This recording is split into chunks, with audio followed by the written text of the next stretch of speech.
Buenas tardes a todos y bienvenidos al webinar titulado COVID-19, impacto de la seguridad de la industria alimentaria. Quien nos habla es Juan Carlos Berenguer. Soy el gerente de NSF International y voy a actuar hoy como moderador de este webinar. Nuestro webinar de hoy va a constar de las siguientes partes. Una presentación de aproximadamente 50 minutos para tratar de los siguientes temas: características del virus SARS-CoV-2, COVID-19 y la seguridad alimentaria, medidas preventivas en la industria y auditorías GFSI en tiempos del COVID. A continuación, habrá una sesión de 15-20 minutos donde intentaremos responder a todas vuestras preguntas que nos enviéis a través del chat. Para enviarnos vuestras preguntas, hacer clic en la flecha de color naranja que aparece en el escritorio de la plataforma. Entonces abrirá otra ventana donde podréis teclear vuestra pregunta y enviarla. Pero antes de dar comienzo con el webinar, quiero presentaros a NSF. Somos una organización independiente, sin ánimo de lucro, que ofrece servicios para mejorar la salud humana. NSF, entre otras actividades, crea y desarrolla normativas, realiza análisis de agua y productos, así como auditoría y certificación de productos y sistemas para proteger la salud humana y el medio ambiente. De manera independiente de certificación, ofrecemos servicios de formación y consultoría. Nuestros servicios van destinados a la industria alimentaria, cubriendo el sector primario, envasado y procesado de alimentos, logística y distribución, así como el canal HoReCa y supermercados. Este webinar va a ser presentado por nuestra responsable técnica de certificación GFSI, Verónica Llorens, a quien cedo la palabra. Hola, buenas tardes a todos. El objetivo de este webinar es evaluar los riesgos de transmisión del virus a través de la cadena alimentaria y revisar las medidas de prevención aplicables a la industria alimentaria. Los puntos que vamos a tratar, como ya ha comentado Juan Carlos, serían las características del virus SARS-CoV-2, riesgos de infección vía los alimentos y materiales de envasado, COVID-19 y la seguridad alimentaria, medidas preventivas en la industria alimentaria y, por último, comentaremos cómo ha afectado a las auditorías GFSI en estos tiempos del COVID-19.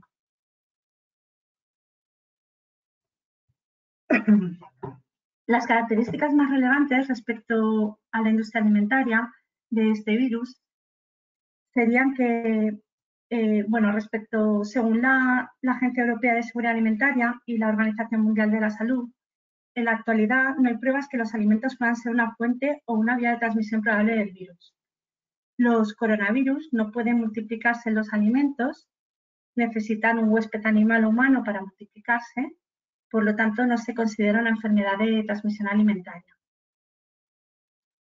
Se transmite entre personas por la vía aérea y fomites. Luego a continuación comentaremos un poquito más sobre esto.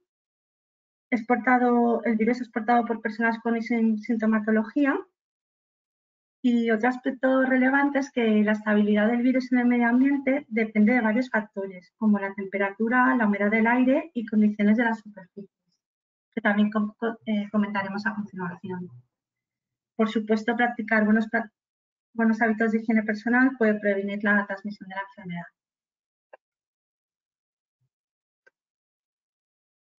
El COVID-19 es una enfermedad respiratoria y el método de transmisión entre personas es a través del contacto directo con las gotas respiratorias generadas cuando una persona infectada tose o estornuda. Sería el ejemplo de esta imagen. La propagación entre personas se realiza cuando hay un contacto cercano dentro de unos 2 metros de distancia, como hemos comentado, mediante las gotitas respiratorias que una persona infectada produce cuando tose o estornuda. Y estas gotitas son las que puedan llegar a la boca o a la nariz de las personas que se encuentran cerca y es lo que puede entrar en los pulmones al respirar. Aparte de lo que hemos comentado, alternativamente estas gotitas respiratorias, como son demasiado pesadas para ser transportadas por el aire, pueden aterrizar en objetos y en superficies. Esto es lo que denominan las gotitas médicas un fomite. Son estos objetos inanimados que rodean a la persona infectada. Y es posible que alguien se infecte al tocar una superficie contaminada, un objeto o la mano de una persona infectada y luego tocarse la boca, la nariz o los ojos. Esto, por ejemplo, puede suceder cuando se tocan los pomos de las puertas o al dar la mano y luego al tocar la cara. Pero en todo caso, esto ocurre durante un periodo corto después de la contaminación de la superficie.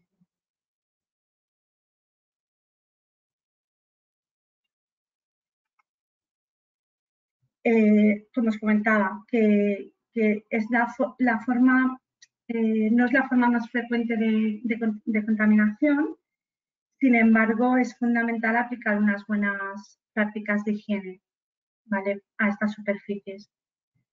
Luego hablaremos de la aplicación de las buenas prácticas de higiene en la industria alimentaria, específicamente.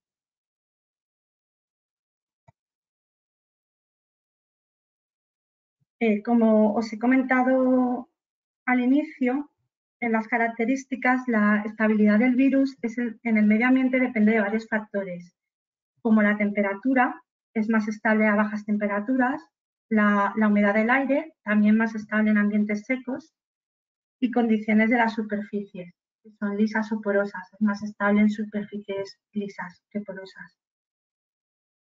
El virus puede permanecer viable, según la Organización Mundial de la Salud y sus estudios, hasta 72 horas en plástico y acero inoxidable, hasta 4 horas en cobre y hasta 24 horas en cartón.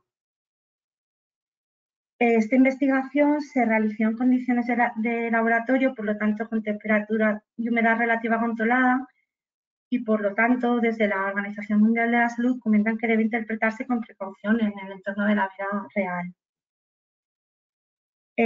Según comentan la Agencia Europea de Seguridad Alimentaria y la Organización Mundial de la Salud, no hay evidencia de que envases contaminados que han sido expuestos a diferentes condiciones ambientales y temperaturas transmitan la infección, ya que la supervivencia es corta después de la contaminación de la superficie. No obstante, también para abordar un poco la preocupación que hay que el virus presente podría transferirse de una persona a otra, lo que recomiendan es que las personas que manipulan los envases, incluidos los consumidores, deben cumplir con unas buenas prácticas de higiene, incluyendo lavado de manos regular y de forma efectiva.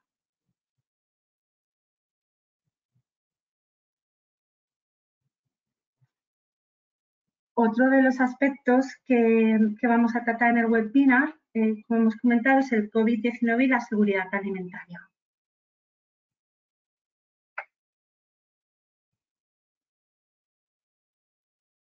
La industria alimentaria ya dispone de sistemas de gestión de seguridad alimentaria basados en evaluaciones de riesgos para poder gestionar y prevenir cualquier riesgo de contaminación de alimentos.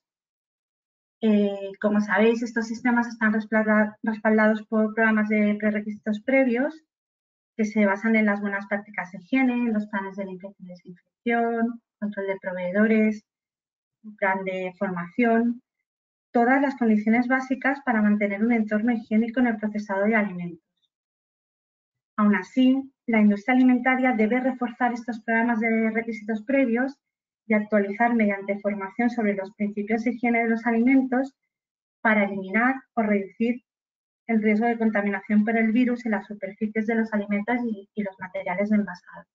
Siempre hay que aplicar medidas preventivas, aunque el riesgo sea bajo. Es necesario establecer medidas adicionales para proteger a los trabajadores de la industria alimentaria de la posible exposición al virus SARS-CoV-2 y mantener la integridad de la cadena de suministro.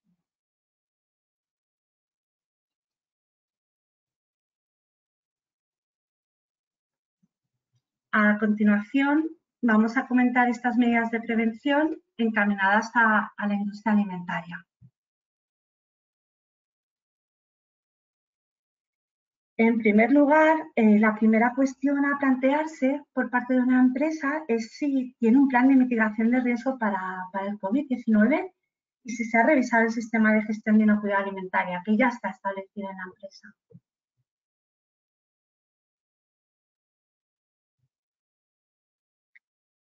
El plan de mitigación del riesgo puede incluir medidas en diferentes ámbitos. La mayoría de estos planes ya están instaurados en la empresa, pero hay que revisarlos para reforzarlos en caso necesario. Estas medidas podrían ser medidas organizativas, formación e información de personal, reforzar los planes y las prácticas de higiene y su verificación de cumplimiento, la política de visitas y proveedores de servicios, revisarla, evaluar la protección individual necesaria y la gestión de los uniformes de personal y, por supuesto, realizar una revisión del plan de limpieza y desinfección de la empresa.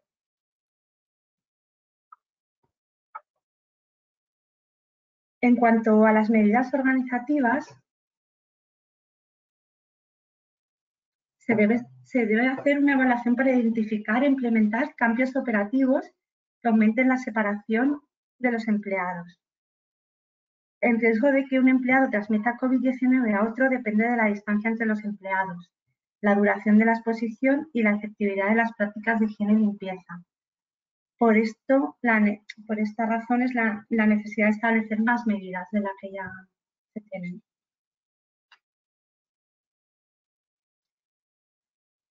Las medidas organizativas dependerán del tipo de empresa y sus procesos, pero podrían incluir actuaciones como las siguientes.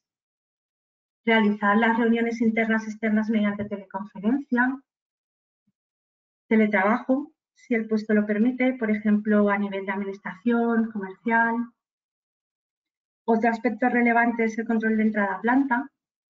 Intentar realizar una entrada escalonada del personal, que no entren todos los trabajadores del turno a la vez a las instalaciones. Uso de cuestionarios de salud, que pueden ser diarios. Y control de temperatura en el acceso para todos los trabajadores. Y, por supuesto, no permitir el acceso a personas con síntomas.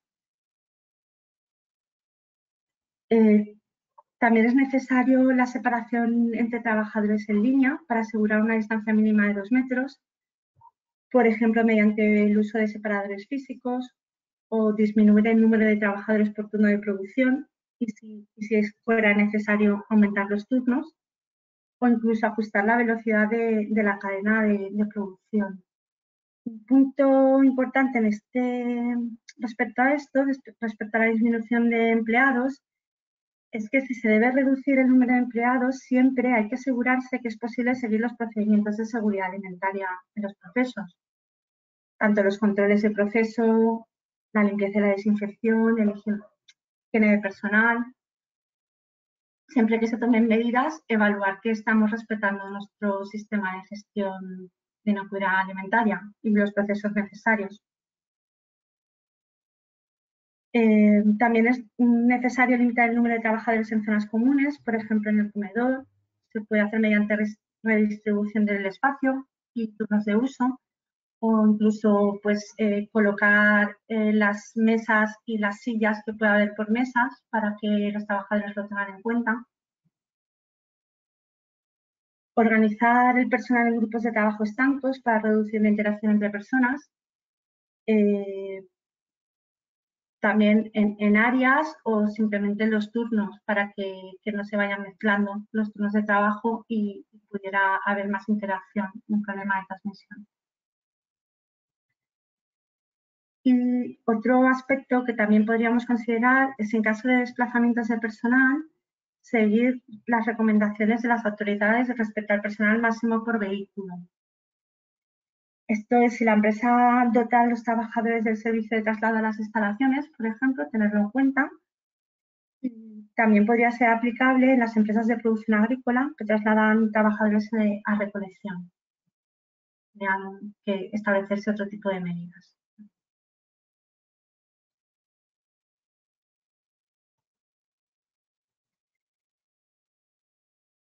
Como hemos comentado, otro aspecto a revisar es el tema de higiene personal y la verificación de su cumplimiento. Las prácticas de higiene en la industria alimentaria deben reforzarse y cumplirse con los más altos estándares, de acuerdo con el sistema de gestión de seguridad alimentaria establecido.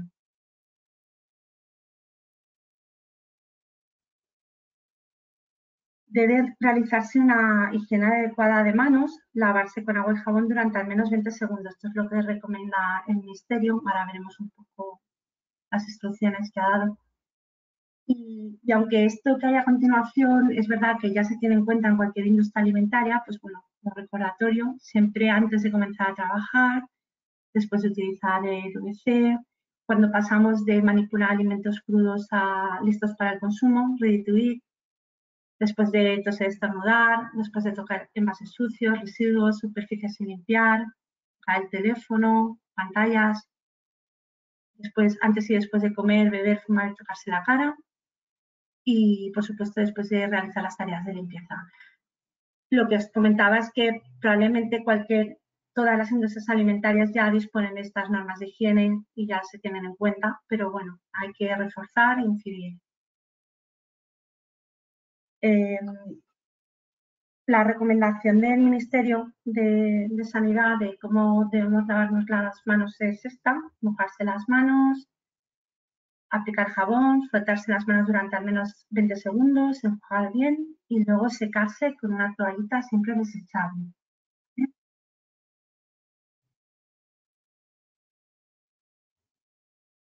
Otro punto a tener en cuenta respecto a las normas de higiene, respecto a la higiene personal, es que un uso frecuente de gel desinfectante. Los desinfectantes para manos no están destinados a reemplazar el lavado de manos en la producción de alimentos, pero se pueden utilizar en combinación al lavado de manos, a un lavado de manos adecuado. Por lo tanto, no reemplazarlo, pero sí que usarlo además del lavado de manos. Se pueden incluir, por ejemplo, nuevos puntos de gel hidroalcohólico en áreas donde a lo mejor antes no había, una medida adicional. También se debe tener en cuenta una buena higiene respiratoria. Estas son las recomendaciones que ha dado la Organización Mundial de la Salud: cubrir la boca y la nariz al toser o estornudar, desechar los pañuelos y lavarse las manos, y evitar el contacto cercano con cualquier persona que presente síntomas de enfermedades respiratorias como tos y estornudos. Lo que es muy importante es reforzar la vigilancia de las prácticas de higiene en la industria alimentaria para asegurar que se están cumpliendo y que estamos minimizando el riesgo. Normalmente, como os comentaba, en cualquier sistema de gestión hay una verificación de las normas de higiene por parte de los trabajadores, pero, por ejemplo, también se puede aumentar la frecuencia de esta revisión. Si hasta el momento la estábamos haciendo semanal, porque no teníamos incidencia, pues durante un tiempo hacerla diaria para ver si los trabajadores están siguiendo y cumpliendo las normas de higiene.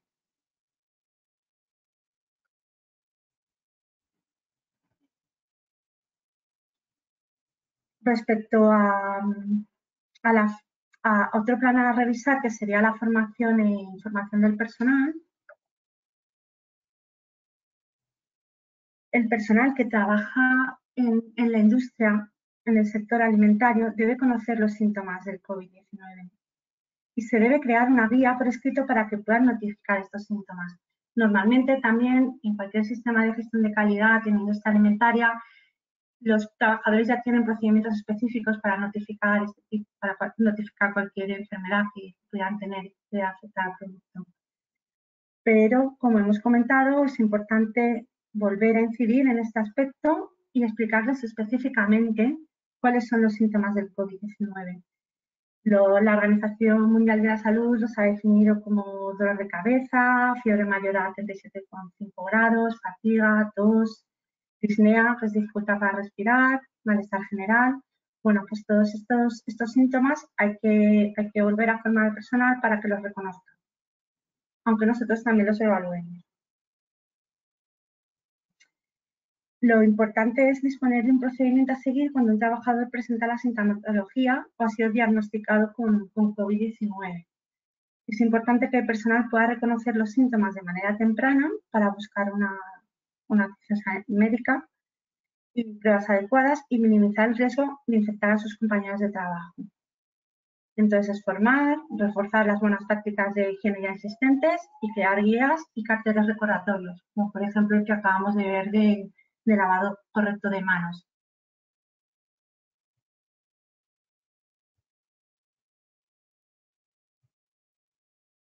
Respecto a la protección individual del personal, se recomienda el uso de mascarillas y pantallas de protección.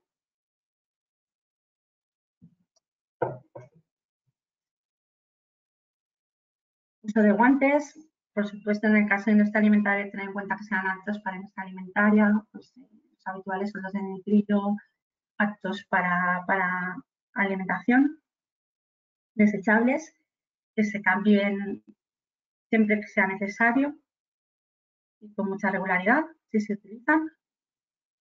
Y respecto a la limpieza de los uniformes de trabajo, se debe realizar de forma diaria y a una temperatura mayor a 60 grados. Os comento también que BRC, en el caso de zonas de alto riesgo, recomienda mayor a 65 grados centígrados.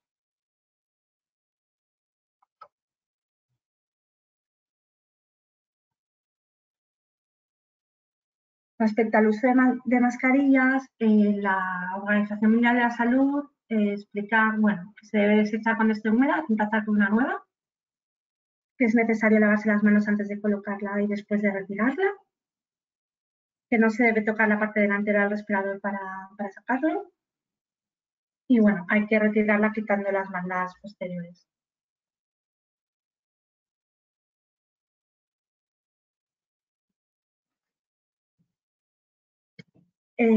También se debe revisar la política de visitas y proveedores de servicios.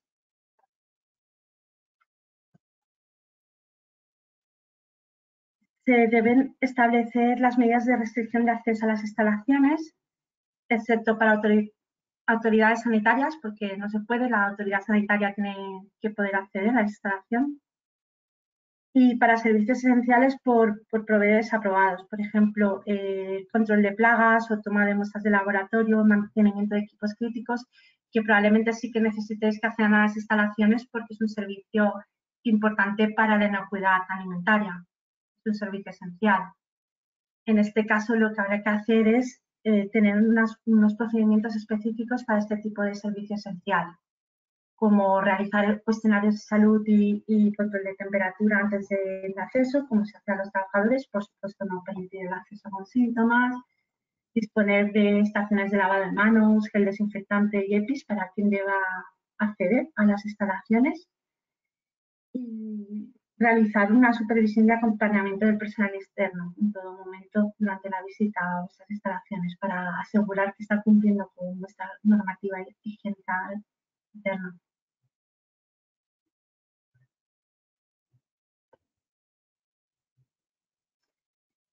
Es muy importante reforzar también el programa de limpieza y desinfección, sobre todo revisando la evaluación de riesgos en la que está basada, ya que hemos introducido un nuevo riesgo en nuestro sistema. Habrá que realizar una revisión de la evaluación de riesgos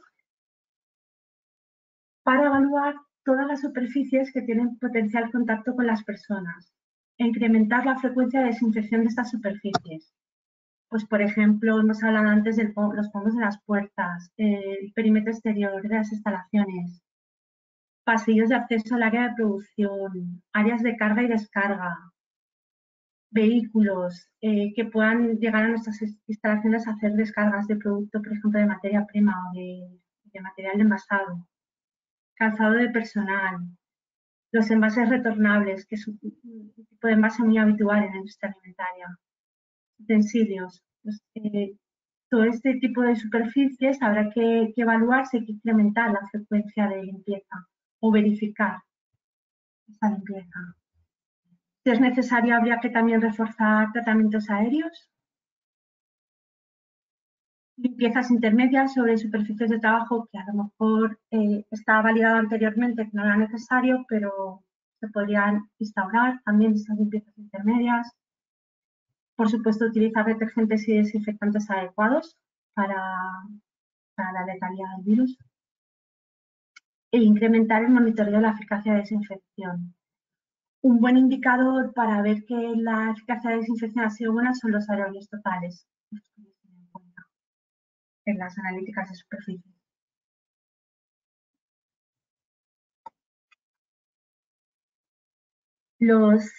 Respecto a los detergentes y desinfectantes, se ha demostrado, esto es una fuente de la Organización Mundial de la Salud, que los desinfectantes a base de alcohol en concentraciones de 70 a 80% reducen significativamente el virus y también que los desinfectantes clorados tienen propiedades virucidas.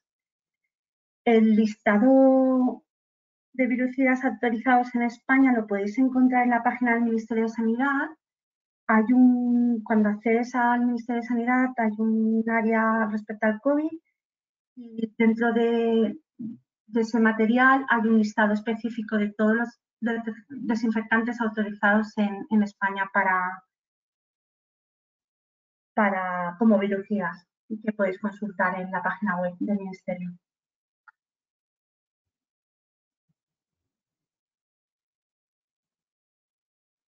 Por último, debido a esta pandemia, sabéis que algunas auditorías de certificación se han tenido que posponer por diversas causas. En algunos casos ha sido por restricciones del centro, en otros por disponibilidad del auditor o simplemente por imposibilidad de desplazamiento. El auditor no se puede desplazar ni se puede alojar en un área que no sea donde reside.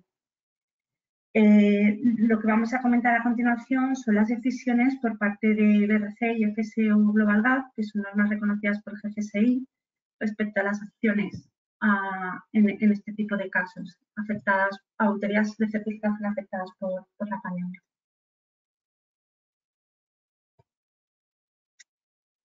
Respecto a BRC, cuando el centro de producción está operativo, pero no puede ocurrir una auditoría física en la fecha de vencimiento de la auditoría, o antes de esta, se puede emitir una extensión del certificado de hasta 6 meses de validez, basado en una evaluación de riesgos que se completa de forma remota. Aún así, si no se pudiera realizar esta extensión, BRC no se puede retrasar la auditoría y BRC no va a sancionar. Sabéis que en el caso de BRC hay una ventana de auditoría que especifica el certificado y si te pasas esa ventana de auditoría en condiciones habituales y normales se levanta una no conformidad mayor, pero en estos casos BRC ha decidido que no va a sancionar, lógicamente, por las condiciones y la dificultad de realizar las auditorías. En el caso de IFS no permite la extensión del certificado, pero ha modificado su base de datos para poder incluir una aclaración respecto a qué auditorías han sido retrasadas por este motivo, por las restricciones debidas al COVID-19. También permite una evaluación voluntaria en remoto que permita a las empresas certificadas demostrar que sus procedimientos y procesos de gestión se están manteniendo durante estos tiempos. Pero no se emite un certificado, simplemente es una carta de evaluación y es algo que no está acreditado. Y en el caso de Global Gap, para las auditorías de producción agrícola, se puede realizar una extensión de certificado de hasta 4 meses debido a las restricciones por pandemia. Este motivo ya estaba incluido en el reglamento general antes de que pasara todo esto. Y además han añadido un extra de 2 meses de extensión de certificado basado en una evaluación de riesgos que también podemos completar de forma remota. Comentaros también respecto a las auditorías de GFSI, la importancia de revisar y documentar apropiadamente el sistema de gestión de seguridad alimentaria y los programas de requisitos previos. todas estas normas que estoy comentando tienen requisitos respecto a la revisión y actualización del sistema de gestión por aparición de nuevos riesgos. Por ejemplo, revisión de la PPCC, actualizar los contenidos de formación, revisión del plan de limpieza. Hay varios puntos, en varios puntos de la norma, en todas las normas, siempre hace referencia a que si ha habido un nuevo riesgo, se debe actualizar o revisar el plan, el procedimiento. Esto sobre todo se refiere a los prerequisitos que hemos comentado durante esta webinar. Pues por mi parte, esto es todo. Gracias por vuestra atención.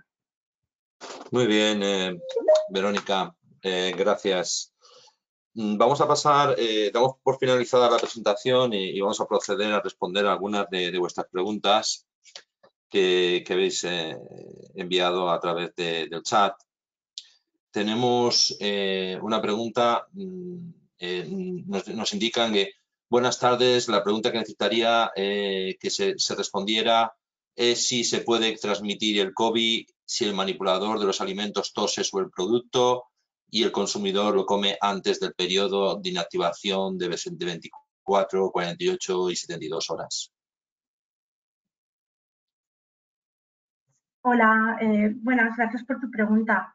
A ver, como os he comentado, el periodo ese de inactivación es en unas condiciones de temperatura y humedad muy específicas y que se consideran en laboratorio, pero según comenta y lo que dice la Agencia Europea de Seguridad Alimentaria es que no hay ningún caso en que se conozca que se haya transmitido de esta forma porque al final las condiciones perfectas de temperatura y humedad no suelen, no aparecen en un entorno de vida real. Entonces, realmente tendrías que mantener esa temperatura, por ejemplo, las temperaturas más viables del virus, lo que comenta la Organización Mundial de la Salud es entre 4 y 10 grados, y tendría que ser ese rango específico durante todo momento, sin que hubiera ningún momento que las condiciones cambiaran ni un minuto. Entonces, claro, luego ese nivel de tiempos que han establecido es un poco en base laboratorio, por eso ellos comentan que la probabilidad es muy baja y que no se conoce en ningún caso. Ok, gracias, Verónica.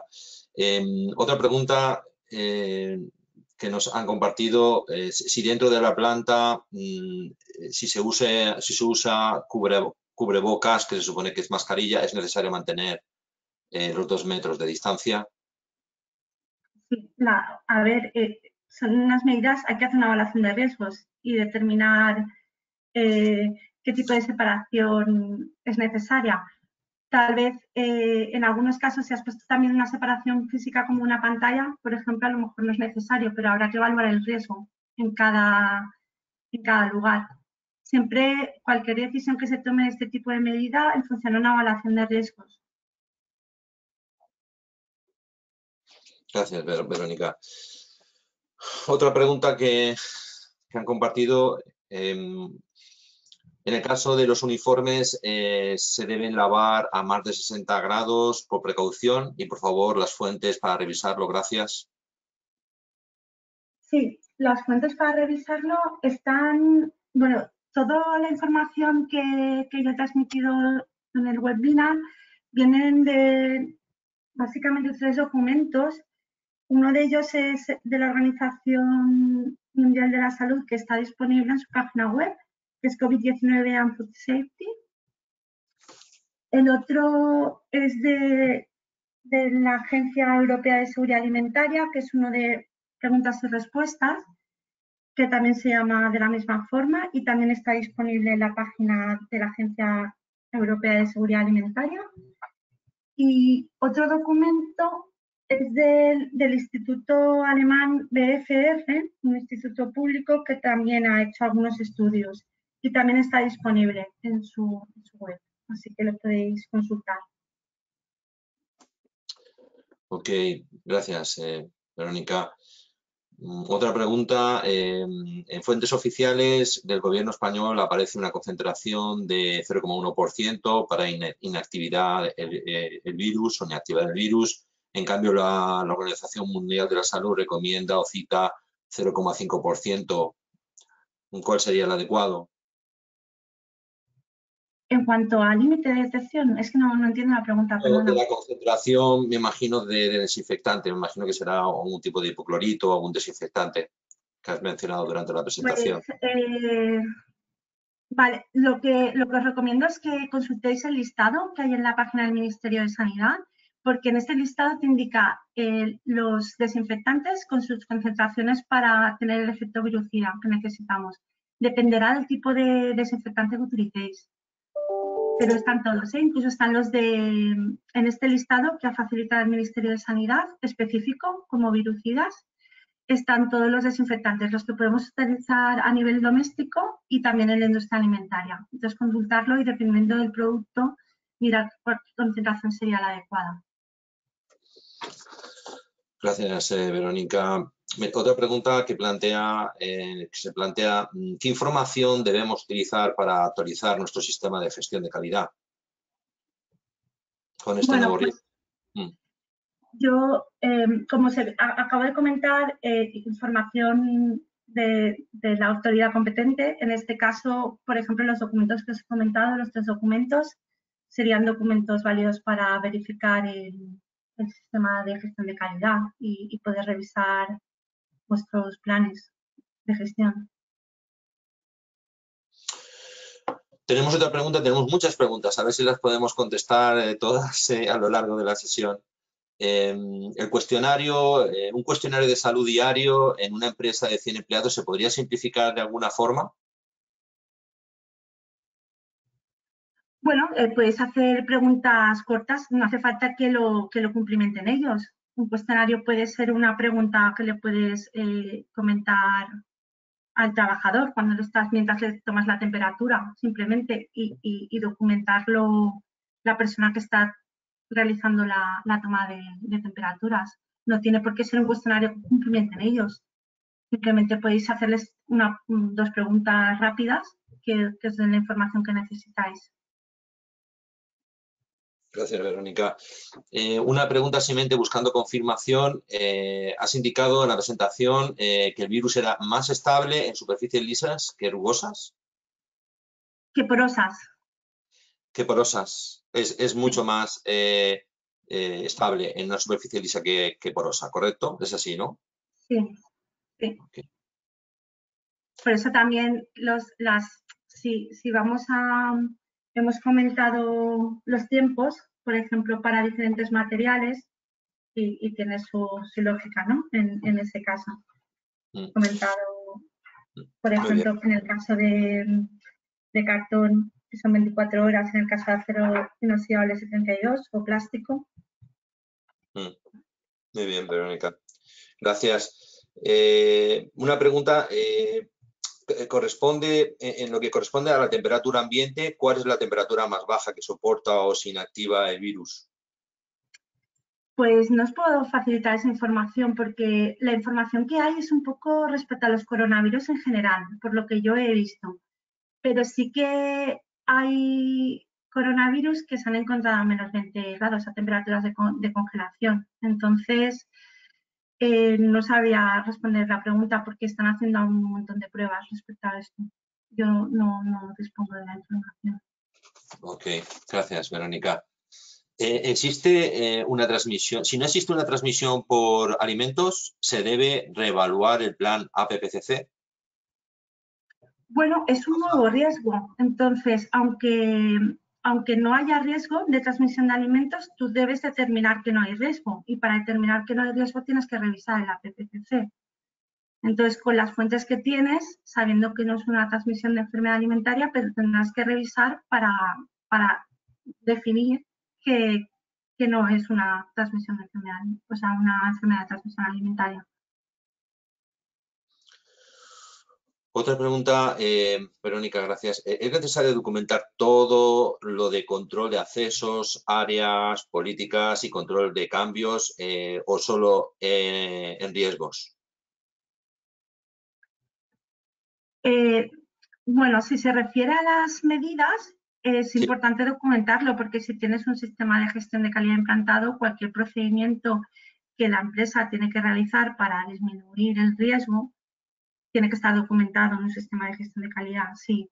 Si se refiere a registrar, a tomar nota de registro de absolutamente todo, pues no, dependerá de la importancia. Pero a nivel de medida y procedimiento sí, porque cuando hay un sistema de gestión, para prevenir ciertos riesgos tiene que estar documentado. Ok, gracias, Verónica. ¿En las oficinas de los almacenes se debe trabajar obligatoriamente con guantes o no? ¿Es el lavado de manos suficiente? A ver, una pregunta un poco, hay controversia con este tema. Lo importante es si se usan guantes o no, lo importante es que haya un lavado frecuente, con guantes o sin guantes. Entonces, lo relevante es que se laven las manos regularmente, constantemente, y si se usan guantes es que se cambian también regularmente y se realice lavado. Habrá que determinarlo. En industria alimentaria es que de normal, claro, eso son las oficinas, entonces dependerá un poco a lo mejor de la acción de cada persona. Lo importante es que haya un continuo lavado de manos y si se usan guantes que haya también un continuo lavado. Pero bueno, en la industria alimentaria, por ejemplo, sí que es bastante habitual utilizar guantes por los procesos en sí. Entonces ya hay como medidas establecidas de la necesidad del cambio regular, si se cambia de tarea, que se cambie regularmente. Entonces, bueno, eso yo creo que es una opción más a nivel de oficina, no es tan relevante, ¿no? Me refiero, es relevante que el lavado de manos, pero la decisión tendrá que ser algo que defina un poco la empresa en función de la regularidad. Gracias, Verónica. Otra pregunta. ¿El uso de guantes en manipulación sería necesario? Es lo mismo, no es un tema, hay que hacer una evaluación de riesgos y Ya. determinarlo. No es algo que sea obligatorio, es una recomendación. Puedes usar guantes, pero lo importante es que haya un continuo regular lavado de manos. Si se usan guantes, que se cambien regularmente. Un poco lo mismo que acabamos de comentar. Gracias, Verónica. Otra pregunta, Verónica. ¿Es necesario realizar una nueva auditoría interna de nuestro sistema? Bueno, es necesario evaluar que los nuevos, cuando cualquier sistema de gestión de calidad, sobre todo las normas GFSI, lo que te piden es que se evalúen todos los procedimientos y políticas de la empresa. Entonces, si habéis implantado un nuevo procedimiento específico para esto, pues sería interesante también que auditáis que ese procedimiento acorde, es correcto. Si simplemente había una revisión de procedimientos ya establecidos, pues si el sistema funciona no tendría que, no sería necesario, pero sí que es una buena práctica evaluar, o sea, realizar una parte de auditoría interna, no hace falta que sea una auditoría completa de toda la instalación y todo el sistema, porque tú la auditoría interna la puedes dividir en varias fases, pues si has instaurado unos nuevos procedimientos, implantado, sí que es una buena práctica realizar una auditoría interna de esos nuevos procedimientos. Gracias, Verónica. Otra pregunta. ¿Qué aspectos deberíamos revisar de nuestro plan de APPC autocontrol para respecto a este nuevo peligro y riesgos asociados? Bueno, es lo que hemos comentado, evaluar el riesgo respecto a seguridad alimentaria. Hemos hablado que no es una transmisión no es una enfermedad de transmisión alimentaria. Y luego revisar todos los planes o prerequisitos que se puedan ver afectados por este riesgo. Y los hemos ido comentando en el webinar, ¿no? Pues el plan de limpieza y desinfección, el plan de formación, la política de visitas, estos aspectos que hemos ido comentando. Okay. En la misma línea, Verónica, de autocontrol, del plan de autocontrol, a la hora de revisar nuestro plan de autocontrol, ¿deberíamos asesorarnos con un virólogo? No, yo creo que no es necesario. Simplemente con la información que facilita la Agencia Europea de Seguridad Alimentaria, es igual cuando evaluamos el estudio de riesgos. ¿No? Cuando evaluamos cualquier otro riesgo microbiológico, lo evaluamos en función de bibliografía o personal experto que nos puede asesorar en esto. Que tengamos Gracias. documentación que sea fiable para hacer la evaluación. Muy bien, gracias, Verónica. En la misma línea y el programa de verificación, deberíamos añadir algún tipo de medida de verificación, como podría ser el análisis para encontrar el virus, detectar el virus, ya sea en superficies o en alimentos. Perdona, ¿puedes repetir la pregunta? Es que... Sí, Verónica, te vuelvo a repetir. Sí. La pregunta que se está planteando es si haría falta añadir alguna nueva medida de verificación de tipo de análisis, de superficies o de alimentos para, en particular, asegurarnos de que no hay presencia de SARS-CoV-2. Bueno, en principio, la verdad es que desconozco si se pueden hacer ya a nivel de laboratorio análisis de superficie para industria, me refiero a un test rápido para industria alimentaria, pero en principio pues, se puede verificar la limpieza y desinfección con otros parámetros. Antes hemos estado hablando que se puede hacer una revisión de la monitoreo mediante análisis de superficie después de nuestra desinfección y asegurándonos que el desinfectante que estamos utilizando es un desinfectante virucida y luego podemos hacer un monitoreo, por ejemplo, verificando aerobios totales para ver que ha habido una buena desinfección. Muy bien, gracias, Verónica. Siguen apareciendo preguntas en nuestro chat, sobre todo en relación, Verónica, a si deberíamos utilizar como referencia la legislación española o las recomendaciones de las autoridades españolas o de la Organización Mundial de la Salud. Ya, bueno, a ver, tenemos que seguir las recomendaciones de las autoridades competentes en general. Pero para la revisión de nuestro sistema, sobre todo lo que necesitamos son datos e información técnica, ¿no? Y la Agencia Europea de Seguridad Alimentaria nos puede facilitar esa información, incluso... Ok. Sí, yo creo que aquí, Verónica, claramente deberíamos seguir las indicaciones y recomendaciones del gobierno, en el país donde Sí. estamos operando, realizando nuestras actividades de procesado o de la industria alimentaria correspondiente. Exacto. Obviamente. Hay una pregunta, me piden un certificado de que el producto o envase está libre de COVID. ¿Esto puede realizar mediante una carta? ¿Se puede realizar mediante una carta y es válido en auditoría? Es una pregunta un poco... Sí, Esto está pidiendo a alguien. Pues quiero recordar que hay una pregunta hay un documento de la Agencia Europea de Seguridad Alimentaria y hay una pregunta sobre este aspecto, ¿no? Que si se puede garantizar a un proveedor eso, un libre, un free, ¿no? Un virus free o sí. libre de virus. Sí, se están Pero pidiendo certificaciones COVID-free. Exacto.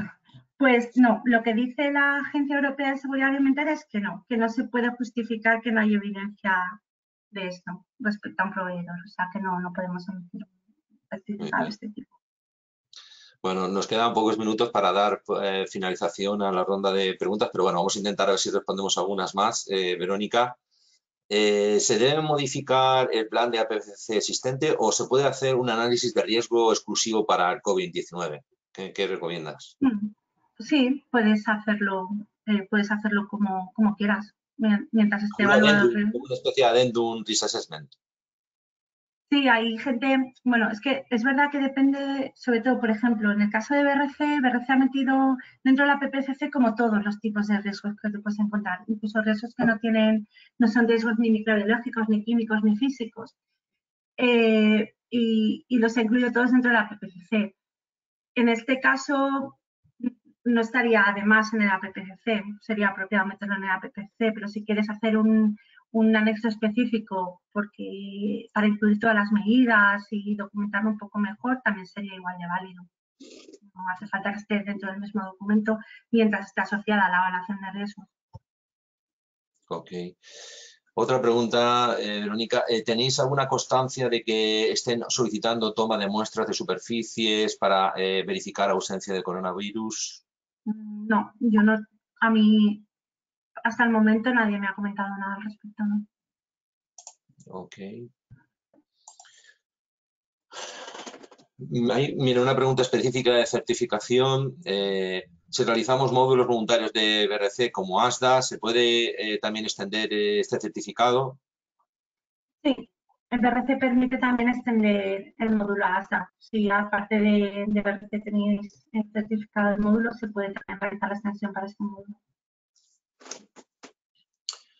En la misma línea, ¿se pueden seguir realizando auditorías no anunciadas en certificación? Bueno, pues esto depende del estándar en los que estéis certificados. En el caso de BRC está suspendido por el momento el programa no anunciado y lo que te recomienda es, si quieres seguir con este programa, es que se realice la extensión que os he comentado de 6 meses y ya cuando sea viable volver al programa no anunciado y hacer la auditoría no anunciada.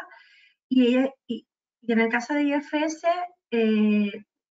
no va a permitir extender certificados ni nada, hay que hacer una visita in situ. Si se puede realizar la visita no anunciada, es viable porque lo permite por desplazamiento del autor, por el área específica y tal, no hay ningún problema, se puede seguir haciendo de forma no anunciada.